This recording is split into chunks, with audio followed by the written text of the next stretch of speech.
వడ్డీ లేని రుణ పథకాలు అన్నదాతకు అక్కరకు రాకుండా పోతున్నాయి. బ్యాంకర్ల అతి తెలివి, రైతుల అవగాహన లేమి వెరసి కష్టజీవి కంట కన్నీరు పెట్టిస్తున్నాయి.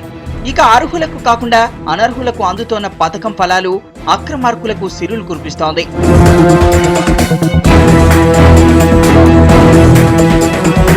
ఒక్క పశ్చిమ గోదావరి జిల్లాలోనే దాదాపుగా 60% మంది రైతులు ఈ పథకం గురించి తెలియక అనర్హులుగా మారారు.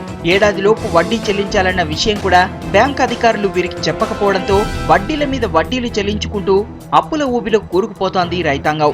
మేము కష్టపడి వ్యవసాయం చేస్తున్నాం, పెట్టుబడులు మాకేమో చాలా లాస్ వచ్చేస్తున్నాయి, అనేక రకాల ఇబ్బందులు పడుతున్నాం.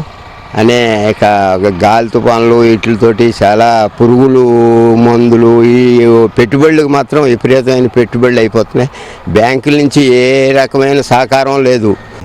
గిట్టుబాటు ధర ఎలాగా కల్పించలేకపోతున్నారు. దాని మీద వడ్డీ లేని రుణం ఇచ్చి ఆ రైతులను ఆదుకోవాలని, ఆ రైతులను ఆదుకోకపోతే రైతులు మామూలుగా ఇది చేయలేరు, వ్యవసాయం చేయలేరు. ఇక రుణాల మంజూరు విషయంలోనూ లబ్ధిదారులకు తీరని అన్యాయం జరుగుతోంది. రైతులు పెట్టుకున్న దరఖాస్తులను పరిశీలించకుండానే పక్కన పడేస్తున్న బ్యాంకు సిబ్బంది వారిని అవసరమైన సమయంలో ఆదుకోకుండా 1,00,000 రూల్స్ చెప్తూ విసుగు పుట్టిస్తున్నారు. కౌలు రైతులకు ఎవరికి వడ్డీలనే లేవండి, బ్యాంక్ నుంచి రుణాలు అనేవి లేవు. మాకు బ్యాంక్ నుంచి రుణాలు అసలు ఇవ్వట్లా. ఈ కాగితాలు ఫిలప్ చేస్తే తీసుకెళ్తే ఇస్తారంటున్నారు.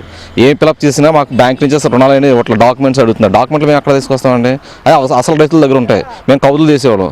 మేము బయట వడ్డీలు తీసుకురావాలంటే ₹2 పైన తీసుకురావాల్సి వస్తుంది. బ్యాంకర్స్ అనేది కౌలు రైతులకు అనేది రానివ్వట్లేదు, అసలు బ్యాంకులకు రానివ్వట్లేదు. బ్యాంక్ రుణాలు అనేది ఇవ్వట్లేదండి.